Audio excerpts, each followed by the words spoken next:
Olá, muito boa tarde a todos. Boa tarde, Tamara Freire. Coisa nova no programa, sua linda.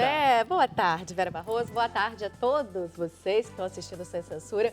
Prazer enorme estar aqui nesse programa maravilhoso. E hoje, o que a gente vai falar, Vera? Olha só, no Sem Censura de hoje, nós vamos falar de artes, equilíbrio, Jogos Pan-Americanos e música. A gente traz Guilherme Pimenta, que é de uma nova geração de violinistas que está trazendo um instrumento para a música popular. Ele está em turnê com o show Catopê, um disco que foi lançado esse ano e se apresenta no dia 24 na Cidade das Artes, no Rio de Janeiro. Estamos com Júlio Zucca, que é o idealizador da exposição Arte Sônica, Residência Artística, que une arte, inovação e interatividade. E essa mostra reúne 9 artistas no Oi Futuro aqui no Rio também. A gente traz também André Luiz dos Santos, que é diretor do Instituto Brasileiro de Fisioterapia Vestibular e Equilíbrio. Ele vai explicar para a gente quais as doenças que podem causar tonturas e vertigens. Estamos com Sérgio do Boccaccio, jornalista esportivo aqui da TV.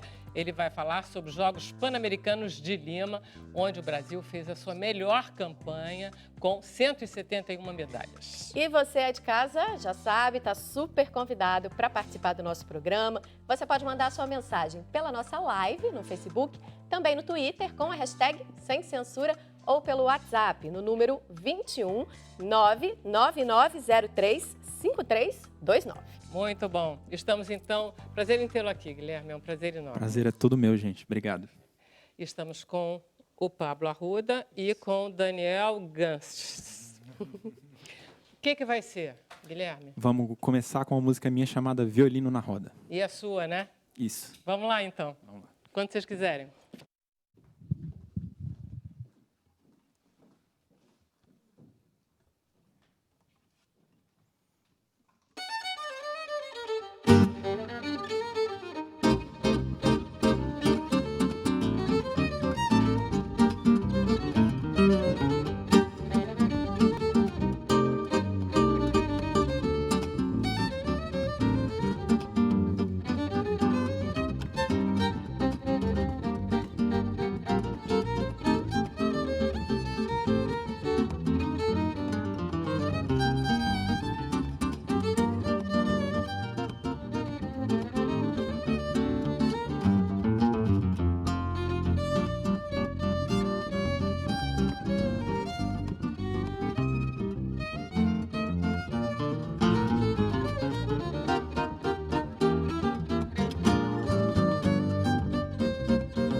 Muito bom. Maravilhoso. Vem, Guilherme, vem. Vem para cá. Maravilhoso. Obrigado, Pablo. Obrigado. Daniel, você vai deixar essa preciosidade aí? Pode? Pode. Você vai trazer o microfone também, não vai? Vou. Vem. Me diz uma coisa, você é de Minas, de onde? Eu nasci em Montes Claros e morei muito tempo em Belo Horizonte. Ah, eu sabia, porque quando o mineiro não se identifica quando assim de uma cidade pequena, é porque ele é de Belo Horizonte. Tem isso. Você é formado em Belo Horizonte, inclusive. Exatamente, eu fiz bacharelado em violino lá, na UFMG. Qual era a ideia? Era fazer violino clássico ou essa ideia? Como é que chegou lá? Na verdade, eu sempre meio que transitei, assim, sempre fiquei um pouco indeciso nos últimos anos que eu me decidi mesmo a fazer música popular, mas eu tive essa trajetória de formação clássica também, né? Eu estudei lá na UFMG fazendo violino clássico, mas também tocando violino popular ali. Escondido? Escondido. Depois eu fui para os Estados Unidos fazer mestrado em violino clássico também, mas eu aproveitei e fiz aula de improvisação lá, toquei com alguns grupos de lá. Por causa de jazz, que lá eles tocam, né? Eles Exatamente, jogam. exatamente. Aí nos últimos anos que eu me decidi a me focar completamente no violino popular. Nos últimos anos, Guilherme, quantos anos você tem? Tenho 35.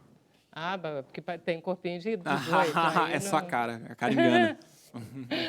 Não, mas ainda está muito novinho, né?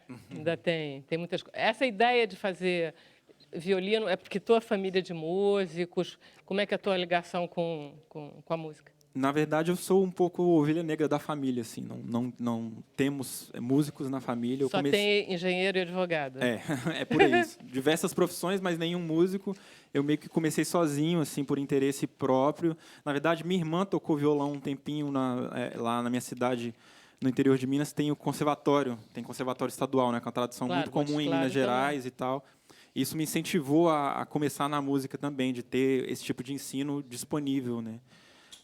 E aí eu comecei sozinho mesmo, me interessando sozinho. Eu tinha alguns amigos que tocavam e isso Mas cedo, despertou. criança, você já foi para o violino? Não, na verdade eu comecei até tarde no violino. Comecei com 16 anos, que é uma idade um pouco avançada para esse tipo de instrumento, assim, né? Mas antes disso eu tocava um pouquinho de violão sozinho, assim, mas comecei a estudar formalmente mesmo, assim, na escola com 16 anos no violino. Mas antes toquei um pouquinho de violão também. Você está com 2 shows marcados aqui no Rio para esse mês de agosto. Tô com alguns shows. É porque eu tenho mais vários do que projetos, dois, né? né? Desse projeto, o principal show vai ser na Cidade das Artes. Que dia é 24. Dia 24, sábado. Dia 24. Isso. E que horas vai ser? Vai ser às 20 horas. E depois tem um outro na Tem... Babilônia Fera Hype, que eu Isso, vi. tem um dia 29, 28. se não me engano. 28, isso. Não, 25. 25. É no dia seguinte, na no verdade. dia seguinte você Isso. tem no Babilônia Fera Hype. Isso. E aí o quê? De tarde? Acho que é às 6. 6 da tarde, da porque é tarde. mais Final cedo, da né? feira, Porque, porque aquele negócio. E você tem vários outros shows marcados já? Tem Então, alguns... vamos lá. Você tem um trio, você tem um quarteto, Aham. você tem um quinteto. Nesse teu disco, você toca com quase uma banda. Então, no disco, a formação do disco é de quarteto, né? Que eu fiz o disco com os meus 2 amigos que estão aqui, né? O Daniel e o Pablo. E a gente gravou também com um baterista, que é o Lourenço Vasconcelos. Esse é o grupo principal, assim, é o grupo com quem eu mais tenho trabalhado, é o grupo com São qual... vocês 4. Somos nós 4, é o Guilherme Pimenta Quarteto. E aí, para o disco, eu chamei algumas participações de pessoas que eu admiro, de ídolos, de pessoas que me influenciaram, para tocar algumas músicas minhas no disco também. Mas, fora disso, eu tenho um outro projeto que é o Pimenta Jazz Trio, que basicamente é com eles também, mas às vezes variam os integrantes. Depende muito do tipo de show que a gente é chamado para fazer, do tipo de espaço. Por exemplo, aqui eu gostaria de ter trazido até o quarteto, mas como ia ficar um pouco apertado ali, eu resolvi trazer o trio. Mas olha só, eu nunca entendi muito bem a função da bateria, por exemplo, com vocês, porque você, com contrabaixo, você não precisaria muito da bateria nessa. Precisa? Na verdade, o som fica com outra cara dependendo dos instrumentos que você coloca, né? Às vezes eu faço até sem baixo e com uma bateria, uma percussão. Violão, acho que normalmente eu sempre faço com o violão, mas às vezes eu vario entre baixo e bateria ou percussão, mas o ideal para mim é fazer com os 4, porque eu adoro tocar com eles, mas não é sempre que dá, porque não é sempre tem um palco grande e com estrutura que suporte o grupo inteiro. Tá. Guilherme, essa música popular que você está fazendo com o seu quarteto, explica pra gente um pouco que referências é essa, que música popular é essa, que tipo de ritmo que você traz no CD? Então, no disco e no meu trabalho em geral, eu tento misturar um pouco das coisas que eu gosto, das minhas influências, que é basicamente de música brasileira, ritmos brasileiros, né? No disco a gente ouve frevo, choro, baião, tem até rock, e eu tento misturar um pouco disso, assim, eu tento ter a cabeça bastante aberta, porque eu acho que quanto mais aberta a gente é, mais a gente tem chances de abarcar estilos diferentes e demonstrar com mais precisão aquilo que a gente quer expressar, né? Se a gente não se põe limites, essa expressão fica maior. Então, eu tento buscar um pouco disso, fazer um pouco dessa mistura e sempre usando muito da improvisação, porque eu gosto muito de jazz também. E no jazz é um dos carros-chefes desse estilo, é a improvisação, né? Então, Quer dizer, vocês, misturar. quando estão em trio de jazz, são vocês 3? Somos nós 3. Tá. Fala, Bocage. Boa tarde. Boa tarde. A primeira coisa, quando eu vi todos ali, eu imaginei eles viajando, a vantagem que ele tem, né, pelo instrumento que ele leva. Mas eu recentemente conversei com o maestro da Sinfônica de Belo Horizonte, o Silvio Viegas, e ele falou da importância do violino, que é o Spala. Né? Não seria um instrumento mais difícil de se estudar? E você usa o seu violino para afinar os outros instrumentos? Então, na verdade, eu sou um pouco suspeito assim, para falar coisa de dificuldade, de ser instrumento mais difícil ou não, porque eu acho que todos os instrumentos são difíceis. Para você tocar um instrumento realmente bem, são muitos anos. Você precisa de muitos anos, muita dedicação, muito são trabalho. Muitas horas por dia, né? Muitas horas por dia, sempre. E, às vezes, no instrumento ele tem uma certa dificuldade. No caso do violino, são quase 2 instrumentos, né? Porque você tem o arco também, que também é uma ciência que leva a vida inteira para você aprender. E tem ali, né, a gente fala que o instrumento não tem traste, então fica difícil de achar as notas, a questão da afinação é muito difícil. O piano, por exemplo, não tem isso, mas ele tem outras dificuldades também. Então, o que é fácil num instrumento vai ser difícil no outro e vice-versa. Então, sempre vai ter facilidades ou dificuldades e cabe ao músico, né, superar essas dificuldades para poder alcançar um bom nível no instrumento, em qualquer instrumento. Eu gosto muito dessa variedade um pouco nordestina que você introduziu nas coisas, porque eu me pergunto, vocês lá em Caruaru, vocês iam fazer um certo sucesso, porque o violino é um pouco a rabeca, né?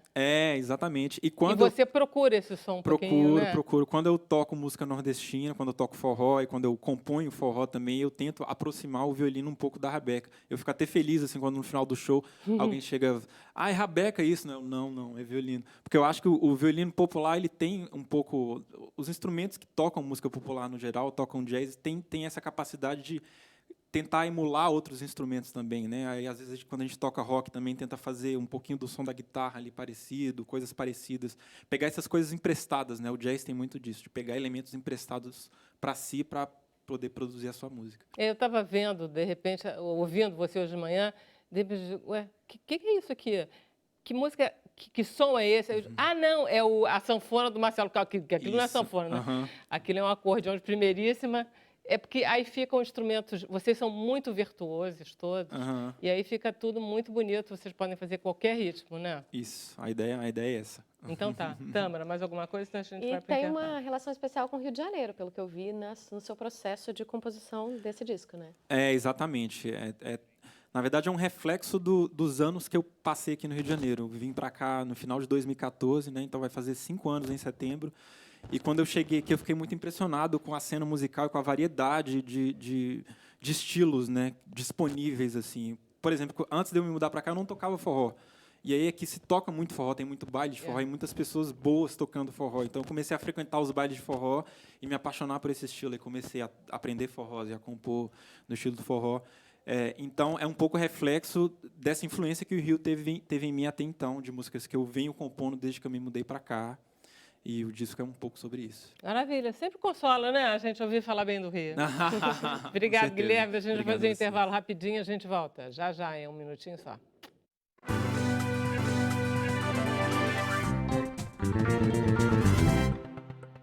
Então, estamos de volta com Sem Censura ao Vivo. Vamos chamar, então, Tâmara Freire para falar com os telespectadores. Não é isso, Tâmara? Isso mesmo. Vamos ver o que as pessoas que estão assistindo o nosso programa estão dizendo nas redes sociais. Primeiro, a gente tem esse recado aqui do Alexandre de Itajaí, em Santa Catarina. Parabéns, melhor violinista que eu vi até hoje. Cheguei a me arrepiar só com o som do violino. Aí, Guilherme. Tem mais, Vera. A gente tem também recado do Walter Miquita. Ele mandou esse recado pelo WhatsApp. Muito bom ver 3 jovens tocando boa música, só no Sem Censura. Pois é, nosso programa é muito especial, né? E agora o Álvaro, de Porto Alegre, Rio Grande do Sul, disse que a música faz bem para a alma e os ouvidos. Não tem como discordar, né, Vera Barroso? Maravilha. Obrigada, Tâmara. Vamos, então, conversar sobre felicidade e bem-estar com o André Luiz dos Santos, que é o diretor do Instituto Brasileiro de... Fisioterapia vestibular. Isso, vamos lá. Eu adorei essa história de fisioterapia vestibular, porque é uma coisa muito simples. Gente, tudo eu decorei aqui para você. Que não é nada, gente, não é nada grave. Quando você fica tonto, pode ser apenas uma vertigem posicional paroxística benigna. Uma bobagem. Não é isso? Claro, um pequeno... Não. Posicional paroxística benigna. A coisa banal. Não, assim, boa tarde a todos, boa tarde ao público. Na realidade, era mais fácil falar labirintite, né? Hoje a coisa complicou um pouco. Mas essa citada, vertigem posicional paroxística benigna, é uma das mais comuns doenças do labirinto.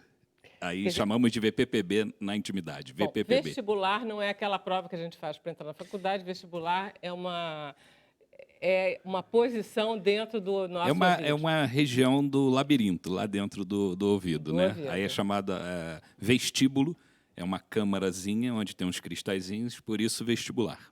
E quando dá problemas com esses cristalzinhos... Eles geralmente gostam de passear, e afeta mais mulheres que homens, e aí eles se deslocam e vão parar em outra região do labirinto.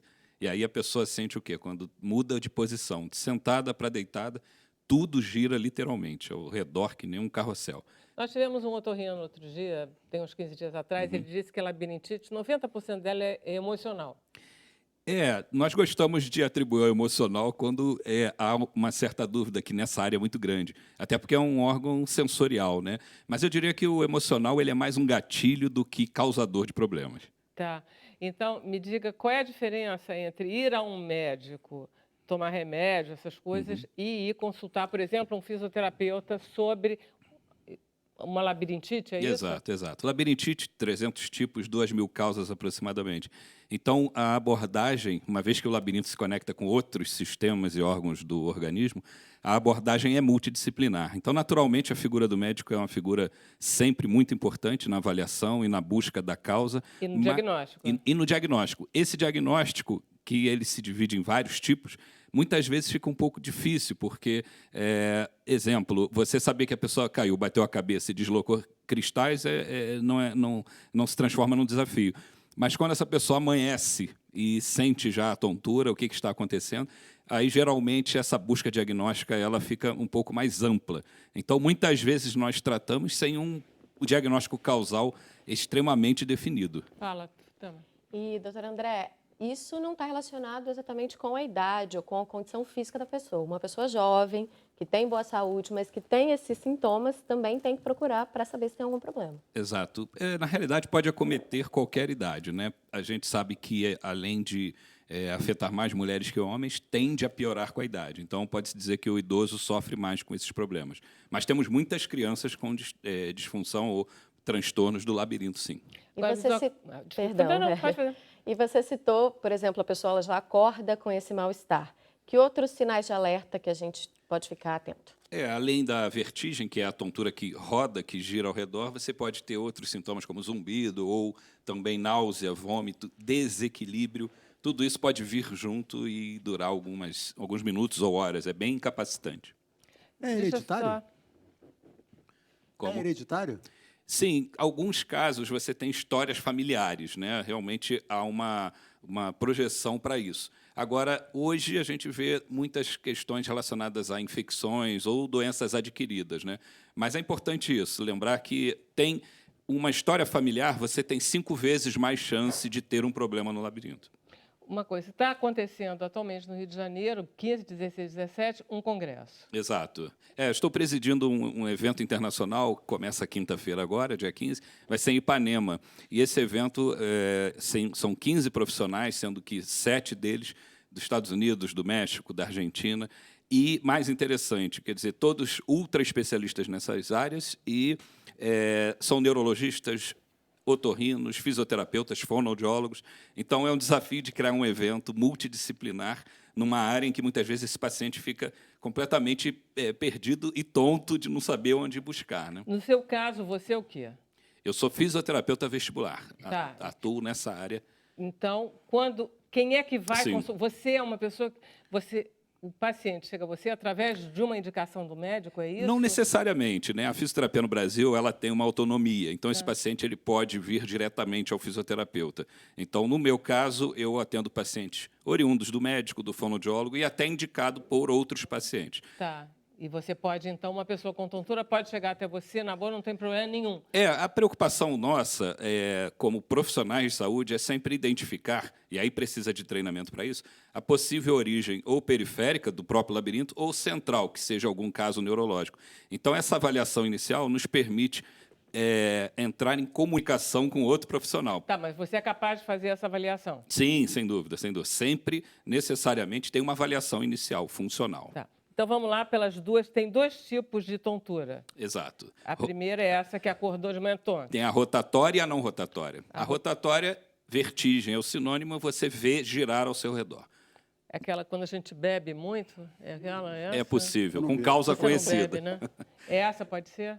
Essa pode, pelo efeito do álcool, inclusive invadindo o líquido dentro do Isso. labirinto, você pode ter essa vertigem pelo álcool também. Tá, que chamam carrossel também, né? Que você vê. Vê o mundo tudo, girando. vê tudo girar.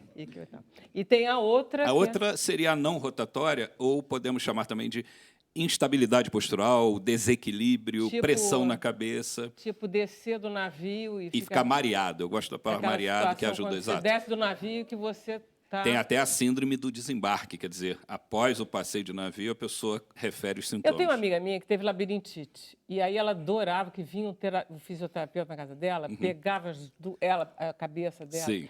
sacudia. Ela dizia, eu adoro quando ele vem. Porque o que ele fazia exatamente? Na realidade, não é sacudir a cabeça, né? Eu sempre falo quando Não, mas a ideia que ela teve e guardou, exato. porque ela ficava vomitando sem parar, desesperada. O que acontece é assim, se considerar esse diagnóstico dos cristais deslocados, aí temos indicado uma manobra, aí não tem medicamento para isso, tem uma manobra especial, suave, que realizamos para recolocar esses cristais no lugar. Então, esse é um caso muito frequente que Não até era em casa pancada, dá para não, fazer. né? Não é pancada, não é movimento rápido, não instala nada, não é nada disso. Então, é movimento suave feito junto com o paciente, uma vez que se identifique o problema.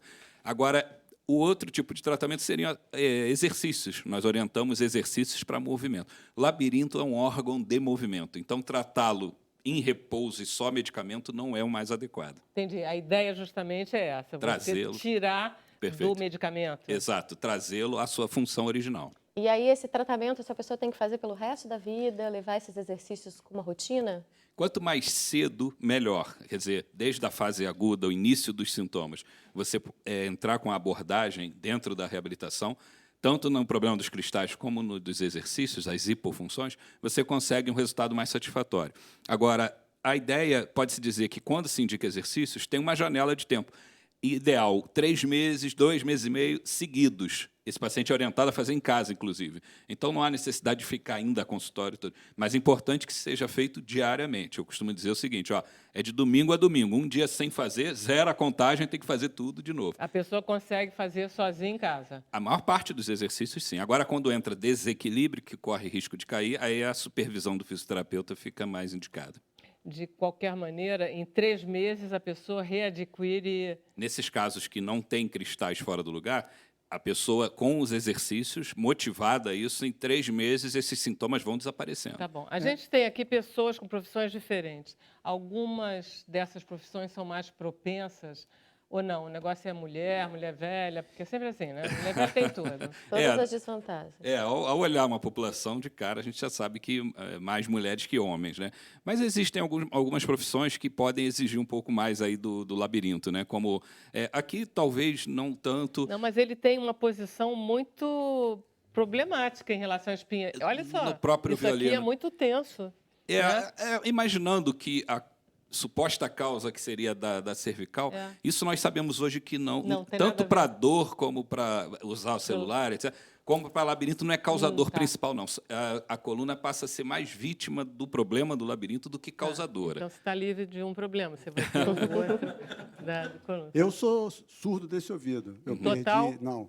Eu tive que fazer uma cirurgia pelo uso do fone nas transmissões de futebol aqui na TVE antigamente. Claro. Eu perdi 70% da audição porque criou um calo ósseo no martelo. Sim. Então eu fui operado aqui na Clínica José Cois. Eu Claro. tirei o martelo e botei uma prótese. Tive que tirar um calo. Então eu Fantástico. tenho a audição prejudicada aqui. Mas eu fiquei curioso com a questão do... Primeiro que eu achei que era prova de vestibular, algum exercício para fazer Sim, prova, sim, né? sim. Mas cirurgia resolve a labirintite? Felizmente, a menor parte dos casos você vai ter indicação cirúrgica, né? Um caso como o seu, que houve ali uma lesão anatômica, e isso aí, na realidade, é fora do labirinto. Nós temos 3 orelhas, né?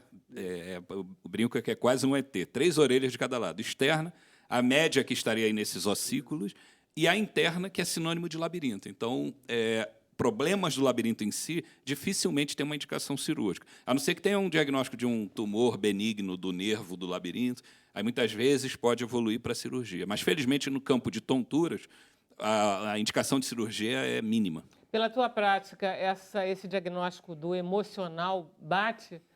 Eu diria como gatilho bate, mas atribui ao emocional, sem esgotar todos os exames necessários para verificar se tem alguma alteração anatômica, aí eu acho que é um caminho um pouco perigoso. Então, o emocional, sem dúvida, quer dizer, aí o perfil, mais mulheres, a ansiedade, isso tudo somado, aí o problema labiríntico vai ser ativado, acordado, mas não necessariamente o emocional é causador principal. De qualquer maneira, você não receita remédio. Não, o fisioterapeuta não trabalha com medicamentos. E a ideia mesma, quando o paciente tem até o uso da medicação, com a fisioterapia associada, um dos objetivos é a redução do uso do medicamento. É uma curiosidade, não existe medicamento para curar nada de labirinto. Aliás, não existe medicamento para curar nada, né? Praticamente, né? Dá uma melhorada, né? Na realidade, são estratégias, né? Então, o medicamento para o labirinto, ele é vasoativo, ele melhora a circulação de sangue do labirinto, ele reduz um pouco a atividade elétrica, mas, em si, ele não é um curativo, né? Quando você vê umas pessoas assim com a cabeça meio dura, você diz assim... Essa é a grande essência da fisioterapia. Como trabalhamos com movimento, aí esse é o impacto funcional do problema. Aí, fica todo mundo exatamente, duro para não mexer. É um quadro que nós chamamos de cinesiofobia, receio, medo do movimento. Só nomes fáceis. Aí esse medo do movimento, na realidade, vamos encorajar esse paciente a superar esse medo. E aí, lembrando que o labirinto, igual no nosso celular, ele é um acelerômetro, ele detecta movimentos da cabeça, então é muito necessário que se faça movimento o mais precoce possível. Outra coisa que indicam muito aos velhos é que se levante devagar para não provocar tonturas ao acordar. Essa tontura do levantar devagar está mais relacionada à parte vascular, ou seja, aquelas hipotensões. O paciente, quando fica de deitado para sentado, cai a pressão. Então, é importante uma dica. A tontura que não tem a ver com labirinto escurece tudo. Está tudo escurecendo, isso não é labirinto, isso é provavelmente da circulação. Tá. Aí que se recomenda, levanta, espera uns 10, 12 segundos sentado, até normalizar a pressão, e aí se levanta. 12 segundos, né? Porque eu já imaginei 2 minutos se não precisa tanto tempo. Passar. Ia ser um pesadelo. Então, essa é de origem vascular, então essas informações lá na avaliação podem fazer diferença. Maravilha. Vamos fazer um intervalo rapidinho, deixa eu ver onde é que eu estou. Estou aqui na 3. Se vocês tiverem alguma dúvida, é só ligar para cá. Intervalo, 1 minutinho só.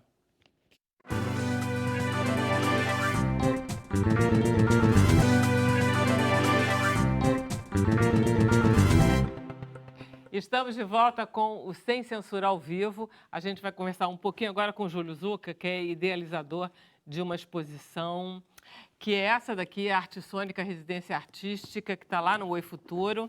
Eu fui ontem. Que bom. Eu fiquei tontinha. Estávamos conversando sobre isso. Não existem algumas possibilidades. Tem tudo a ver com isso. Foi por um acaso que vocês estão juntos, mas tem tudo a ver. Inclusive, tem avisos na exposição para pessoas que têm labirintite antes de usar os óculos de realidade virtual. Isso. Então, avisarem aos monitores. Isso. Conta um pouco o que é essa residência artística Arte Sônica. Então, o projeto ele começou há 2 anos atrás, mais ou menos, quando o Oi Futuro abriu o Espaço Novo.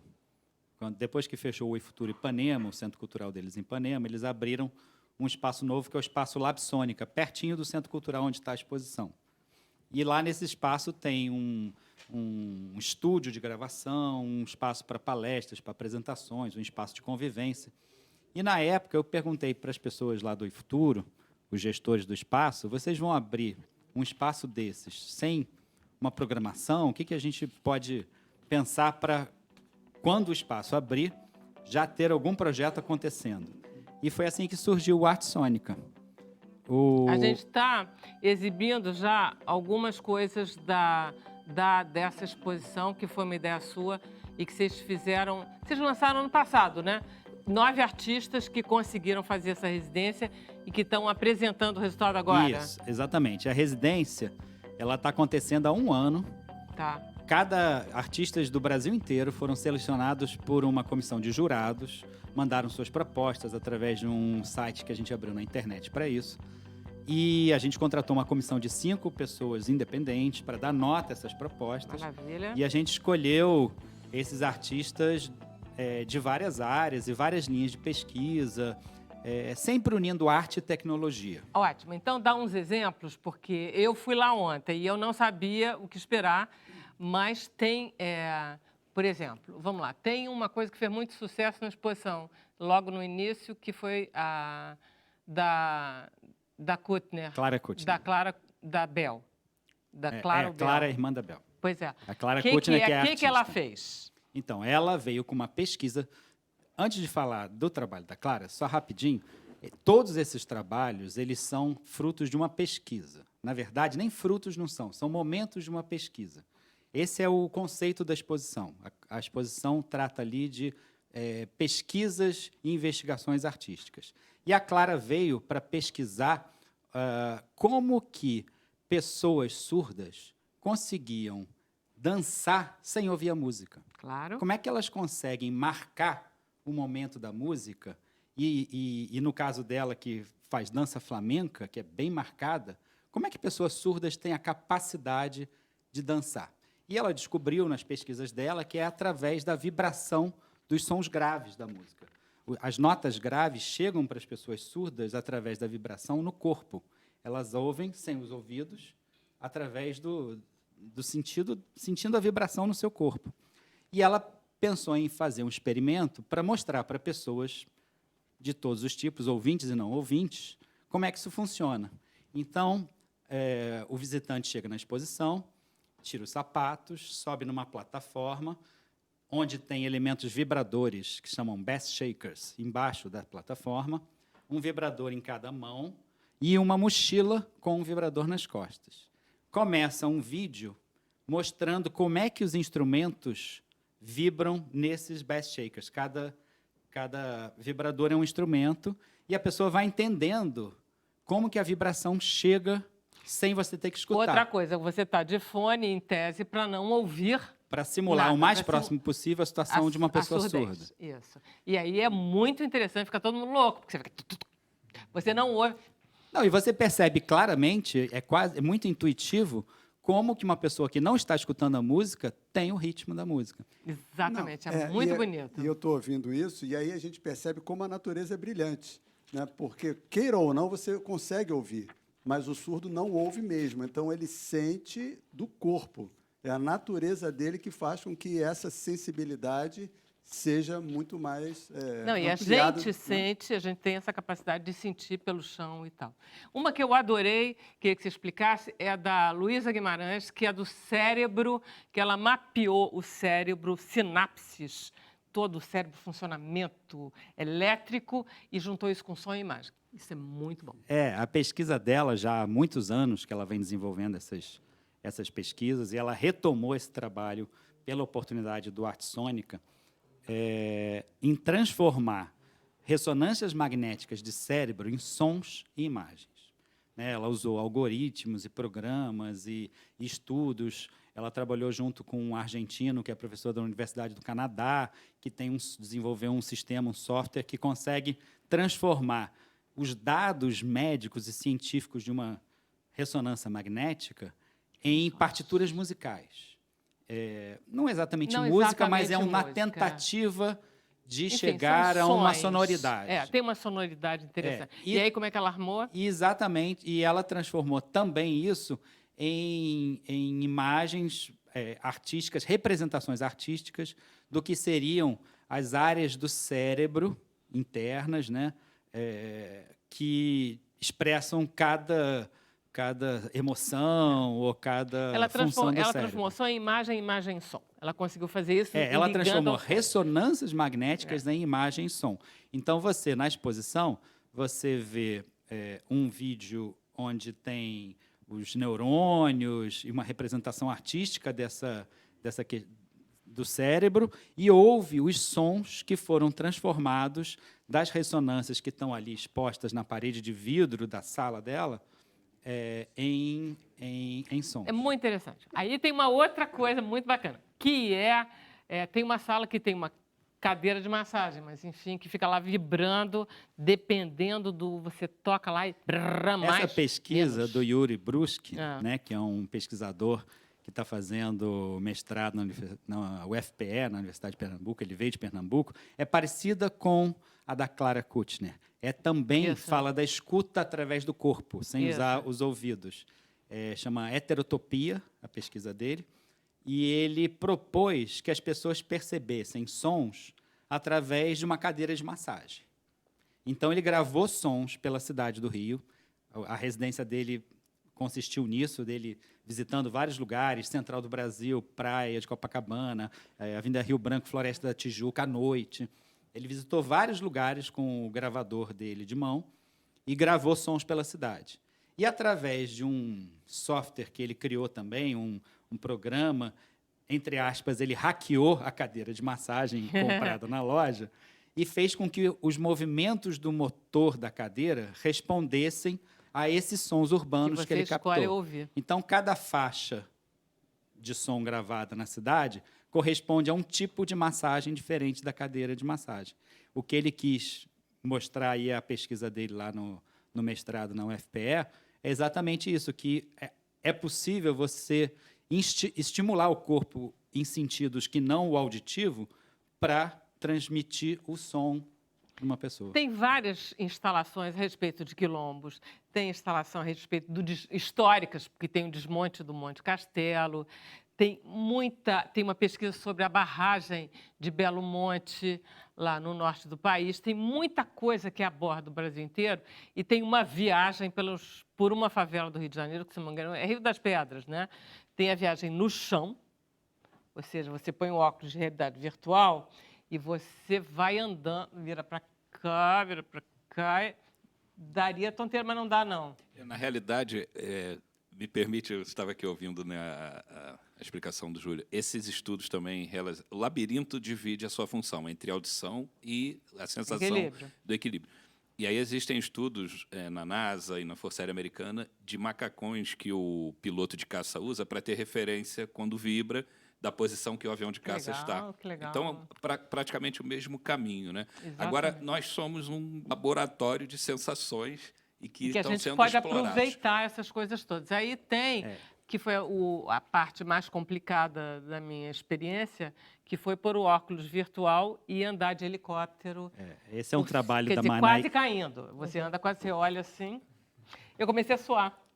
De medo. Esse é um trabalho da Manaíra. Né, que você não tá lá, hein? mesmo sabendo que você não está lá, a sensação, a imersão, ela é muito... Dura 3 minutos, eu fiquei com medo. Esse é um trabalho da Manaíra Carneiro, que foi uma das nossas residentes, que veio com essa proposta, que também é uma continuidade do mestrado dela na UF, que chama As Perspectivas do Helicóptero. Ela quer discutir as perspectivas urbanas do Rio de Janeiro, das favelas cariocas. Ela mostra no vídeo da favela que você assistiu uma vida comum das pessoas jogando bola, indo à padaria, no bar, saindo de casa, uma senhora cozinhando dentro de casa e a criança brincando na sala. Vida normal, como a de qualquer um. E no outro vídeo, o helicóptero sobrevoando uma favela, dando claramente a sensação de que não é possível distinguir daquela altura e com aquela velocidade quem são as pessoas. Se existem bandidos armados, malfeitores ali, que você possa atirar lá de cima e acertar no sujeito lá embaixo. Então, mais até do que um trabalho de empatia, de fazer o público se colocar no lugar de um morador de favela, para mostrar que a favela não é um lugar, um antro de bandidos perigoso que você entrou, morreu. Além de mostrar isso, de criar uma empatia de que a favela é um lugar onde as pessoas moram e que o helicóptero não é um instrumento ideal para exercer uma segurança nesse lugar, ela quer discutir uma perspectiva de política de segurança, né? Se a política de segurança que é feita pelos governantes, se ele é feito da perspectiva do morador da favela Ou lá ou de se é cima. feito da perspectiva do helicóptero lá de cima. Maravilha. Ô, Júlio, diz para mim os horários e onde está, como e tudo direitinho. A exposição fica no Oi Futuro Flamengo e ela fica em cartaz de terça a domingo, Isso. de 11 da manhã às 8 da noite, até dia 15 de setembro. É visitação gratuita, aberta a todos os públicos. E a gente tem uma questão também de acessibilidade muito legal. Todos os conteúdos têm versões em libras, todos os conteúdos que não são vídeos têm versões faladas para deficientes visuais.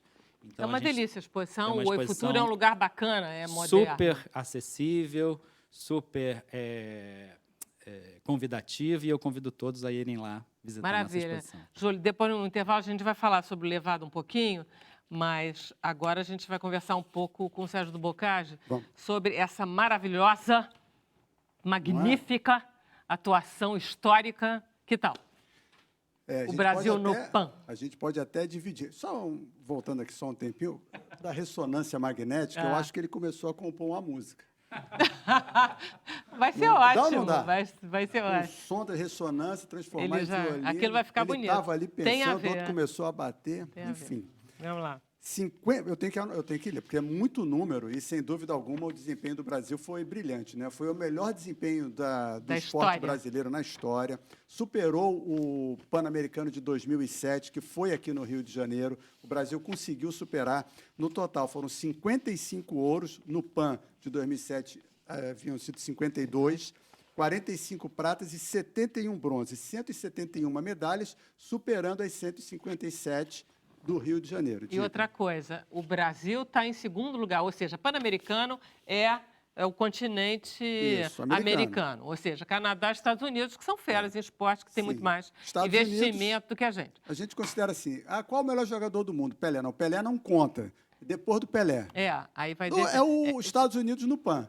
Quem é o melhor no PAN? Os Estados Mas Unidos não conta. o Brasil nunca chegou tão bem assim. É a segunda vez. É a segunda Desde vez que ele é o Pan-Americano segundo. de 63, Tá. que foi aqui no Brasil, é a primeira vez que o Brasil chega em segundo lugar. Que era a ambição do Comitê Olímpico Brasileiro, primeiro de superar 100 medalhas. A gente chegou a 171, ou seja, 70% a mais da meta. E chegar em segundo lugar, superando o Canadá, Cuba, o México, que surpreendeu. No quadro de medalhas, o México, no início do Pan-Americano, despontou, brilhou, ficou em segundo lugar. Mas por quê? Foram esportes em que os mexicanos são fortes, e aí depois eles chegaram até o quarto lugar. Brasil e Canadá brigaram. Eu acompanho diariamente aqui para o Repórter Isso. Brasil. E havia uma briga constante de Brasil e Canadá, até que no último fim de semana o Brasil deslanchou. E Maravilha. acaba que o México passou o Canadá também, e me parece que ficou em terceiro lugar o México México. ficou em terceiro, Então, Canadá ficou em quarto. Agora, outra coisa, a gente está acostumado com uma série de atletas que tiveram sucesso nas Olimpíadas agora. Por exemplo, Rafaela Silva, que estava demorando, mas enfim.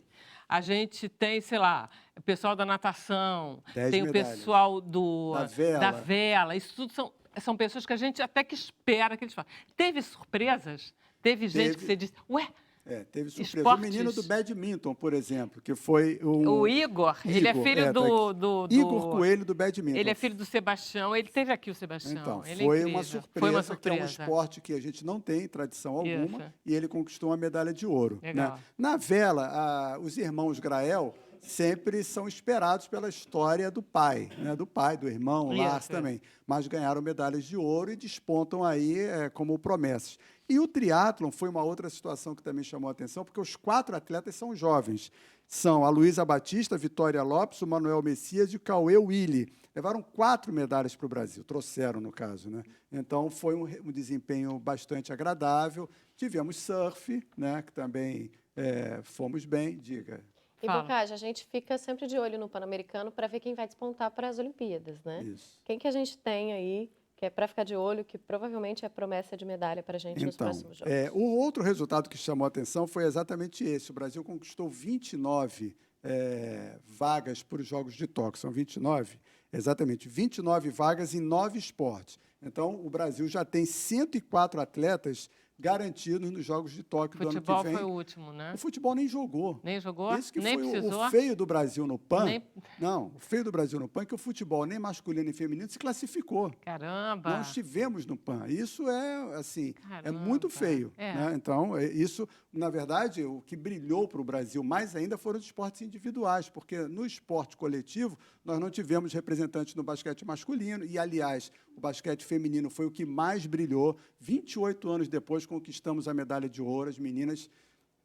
Então Posso tem dar um volta, brinco? As né? mulheres brilharam no Pan-Americano. O desempenho das mulheres, eu chamei aqui 20 medalhas de ouro foram de mulheres, 67 pódios. No Rio, foram 15 medalhas de ouro para as mulheres. Então, houve um crescimento muito grande. Vale dizer que o esporte brasileiro passou por um período bem difícil, com denúncias de corrupção, de desvios de verba, dirigentes presos, afastados, confederações e federações fechadas. Então, o Comitê Olímpico Brasileiro passou a ingerir de uma forma mais direta em várias modalidades, contratando atletas e treinadores, Tá. com o dinheiro sendo pago por eles.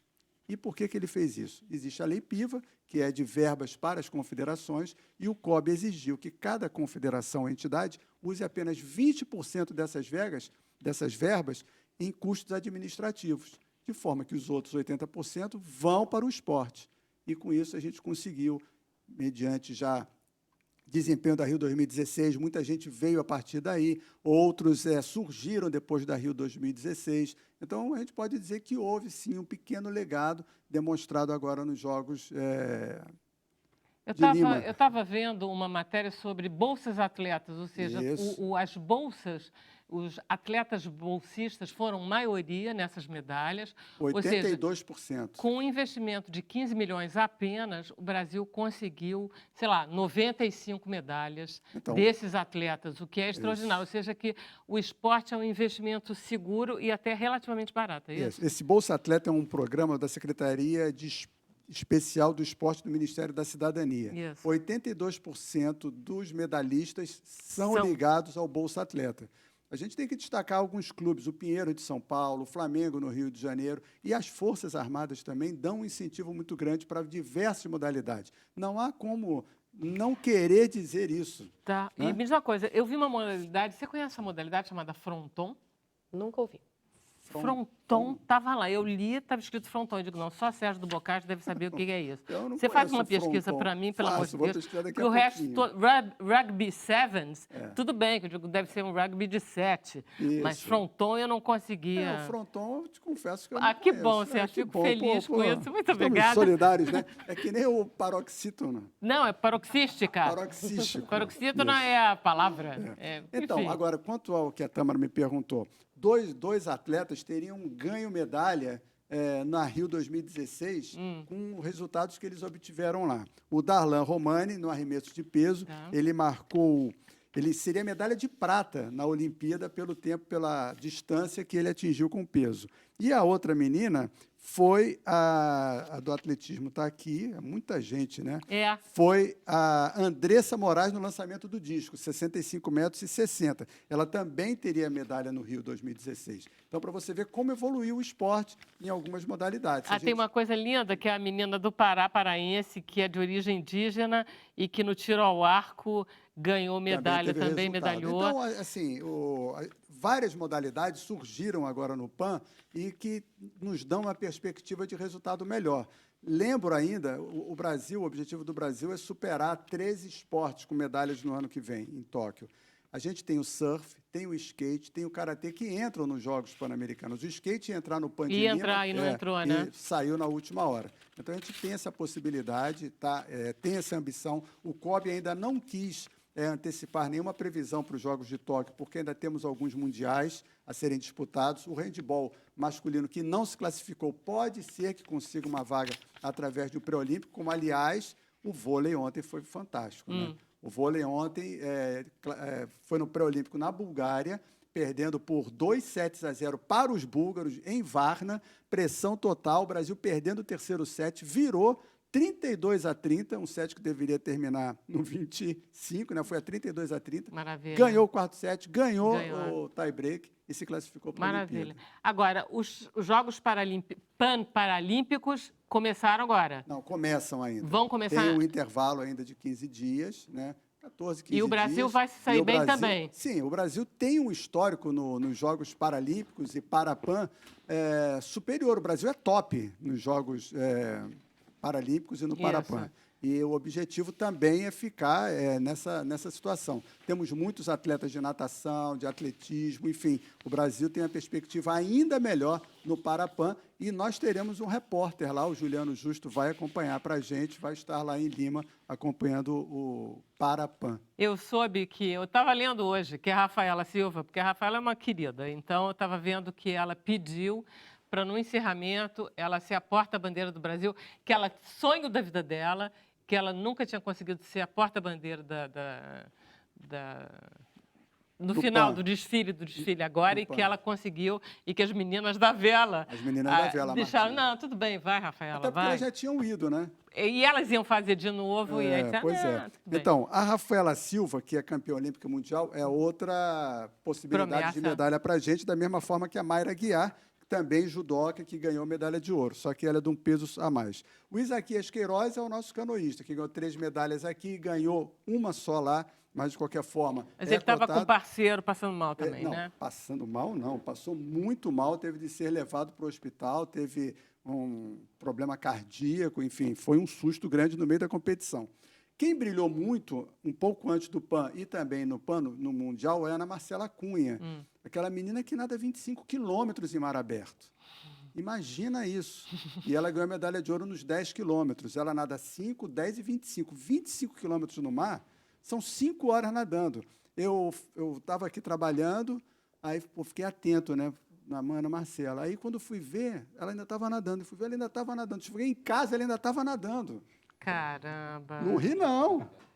Isso é sinistro, gente. 5 horas no mar. É muita coisa. E na reta final ainda tem um sprint. Ai, Sérgio, eu adoro quando você vem.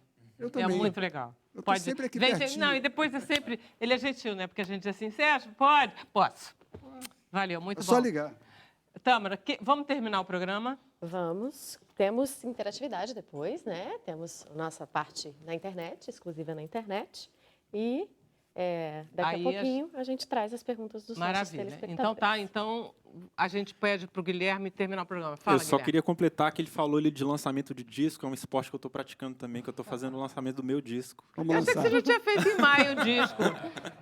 Você já A fez gente o tá sempre lançamento, fazendo, né? mas Tem tá sempre, mais não shows. para nunca. Exatamente. Em todos os streamings e o objeto físico Tá pelo disponível. site. Isso. Qual é o site? guilhermepimenta.com.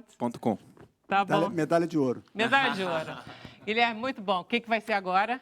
Vamos tocar um forró meu chamado Relento. Ah, vamos ver como é que é isso, esse forró de Minas, feito aqui no Rio de Janeiro. Valeu, Pablo, obrigado. Valeu, Daniel, foi um prazer tê-los aqui.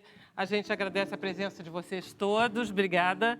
A gente vai pro Facebook, mas a gente acaba, volta amanhã, Voltamos amanhã, 5 da tarde. 5 horas da tarde. Até lá. Até amanhã.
Maravilhoso. Maravilhoso. Volta para cá, Guilherme, para a gente terminar o programa. Então, Fátima. Ô, Fátima. Tâmara. Tâmara. A gente tem perguntas dos nossos telespectadores. Temos, já estamos no Facebook? Já estamos, né? Então tá. Então, antes das perguntas, deixa eu perguntar aqui para o Júlio, só um instantinho, enquanto você me chama. Ô, Júlio, a gente estava falando, você queria falar um pouquinho do Levada, mas eu sei que a tua produtora, ela também dá aula de capacitação, você dá aula de capacitação para quem tem projetos culturais. Por exemplo, o Guilherme, de repente, quer entrar numa licitação do Ministério da Cultura, ele vai fazer um curso com você. Isso inclusive tem um pouco a ver com o Arte Sônica. A criação do Arte Tem, Sônica né? tem um pouco a ver com isso, porque eu não sou artista. Eu sou engenheiro mecânico. E Acontece. me formei em engenharia 18 anos atrás e casei com uma atriz, que já teve aqui, a Gisela de Castro, com o espetáculo Eugênia. Claro. Então, e aí a gente abriu junto a Zuca Produções. E como eu não sou artista, eu me interessei pelo backstage, né? Pelos Pela mecanismos de produção. fomento, como é que funciona por trás das câmeras, por trás do palco, e principalmente como é que se consegue dinheiro para fazer as coisas de cultura. Esse foi meu drive desde o início. E o Arte Sônica é um pouco entendendo o produtor cultural, né? Pensando que o produtor cultural, o artista, quando ele cria um projeto, né? Quando você imagina Ele fez alguma coisa. crowdfunding, por exemplo, não fez, Guilherme? Tem um Entendeu? período, vamos supor que você vai fazer um disco novo, tem um período desse disco que é pesquisa. Né? O que eu vou fazer? Qual é a minha referência? Sabe, é uma pesquisa, às vezes, exaustiva, longa, que não tem ninguém financiando, porque não é um projeto ainda, é só uma pesquisa. E o Arte Sônica é isso. Ele deixa as pessoas conseguirem fomento, estrutura e apoio para fazer uma pesquisa antes disso virar um projeto, com chance de dar errado, sabe, de ir para um Você caminho para abandonar. outro. E, Júlio, a exposição interessou gente de todo o Brasil. A gente tem uma pergunta ali, do Frangiotti, de Araraquara, de São Paulo, perguntando se a exposição vai passar por outros lugares do Brasil, além daqui do Rio de Janeiro. Se vocês têm essa pretensão. Gostaríamos muito, depende somente do nosso fomento, do Ou seja, patrocínio verba. para tal. Vai. A gente tem também uma pergunta da Sônia, que é aqui de Realengo, do Rio de Janeiro. Ela disse que quando ela se aposentou, ela ficou muito emocionada e então ela teve a sua primeira e até então única crise de labirintite até agora. Ela foi ao médico, melhorou, mas continuou com zumbido. Então ela quer aí uma luz do Dr. André Ela a tem respeito 2 anos disso. zumbido. Você tá louco, imagina. O zumbido ele tem um perfil justamente assim mais persistente, né? De difícil controle, mas inclusive você vê que ela fala num evento específico, né, da Traumático, aposentadoria, né?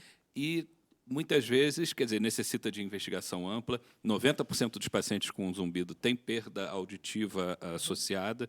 Então, eu sugiro que continue essa investigação. E hoje também tem a reabilitação vestibular, a fisioterapia vestibular também, nesse componente zumbido aí, para poder ajudar também. O fisioterapeuta Caramba. pode ajudar então, né? Pode.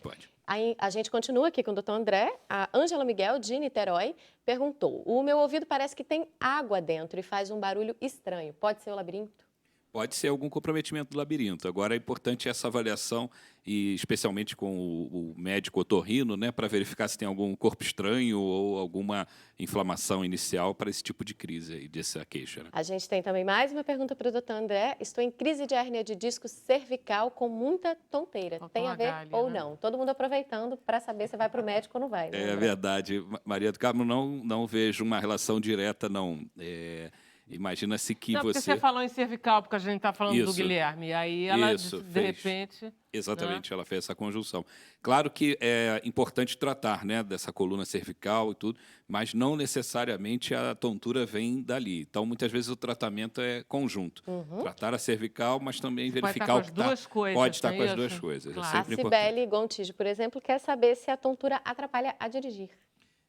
Especialmente na Atrapalha os fase... outros, né, o Sibeli?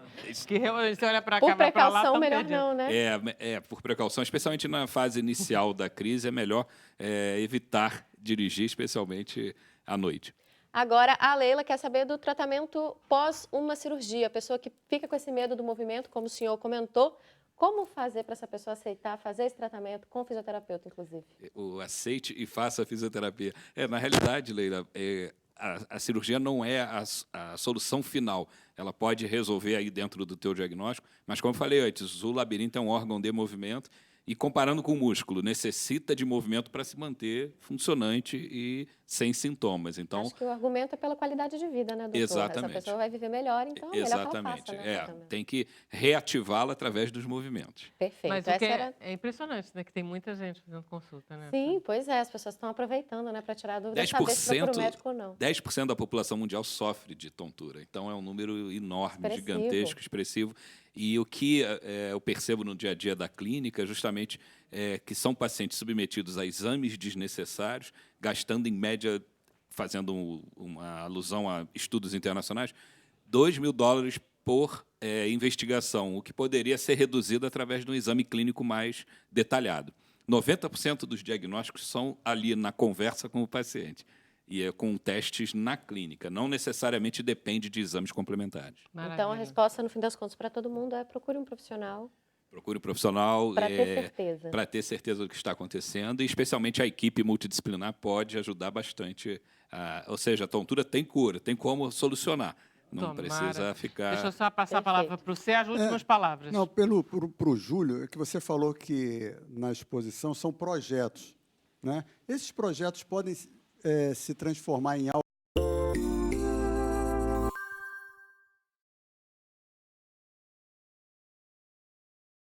Com certeza. Eu acho que a função da arte é um pouco por aí, né? Fazer as pessoas pensarem, refletirem. E muitas das instalações ali, por exemplo, a de Belo Monte, que começou naquele movimento de alguns anos atrás dos artistas questionando, né, a pertinência da construção da usina naquele movimento todo. A Gabriela Carneiro da Cunha era uma dessas artistas e desenvolveu todo um trabalho. Foi para o Xingu várias vezes, entrevistou muitas pessoas, deu voz, como ela diz, ao Rio Xingu, para saber o que o Rio Xingu tem a dizer sobre a usina Belo Monte. E o que está lá na exposição é isso, é um vídeo que ela captou lá no Xingu, lá com os povos e os habitantes de lá, num trabalho que se transformou num espetáculo de teatro. E o que está na exposição é um dos personagens, que chama Seu Quebra-Barragens, que é o sujeito que, em 2042, segundo o trabalho dela lá, vai quebrar as barragens todas. E vai libertar o Rio. E pensam, coloca as pessoas para pensarem um pouco sobre os impactos, né, de uma obra como Eu lembrei essa. da questão do helicóptero, por exemplo, que é uma dica já, não use helicóptero. A Luísa Guimarães, uma vez me falou que ela imaginava que esse trabalho dela poderia evoluir, né, com outros pesquisadores, e um dia os médicos fazerem diagnósticos de ressonâncias magnéticas também através do som, por exemplo. Né? O som interferindo, né? Como um dos elementos de diagnóstico e função. Tem muitas possibilidades para a arte. Maravilha. Gente, queria agradecer a presença de vocês todos. Muito obrigado, foi maravilhoso. Obrigado. Bom, enfim, madame, amanhã, hein? Amanhã estamos aqui de volta na Maravilha. TV e no Facebook. Todos nós. Até amanhã, 5 horas da tarde. Até lá.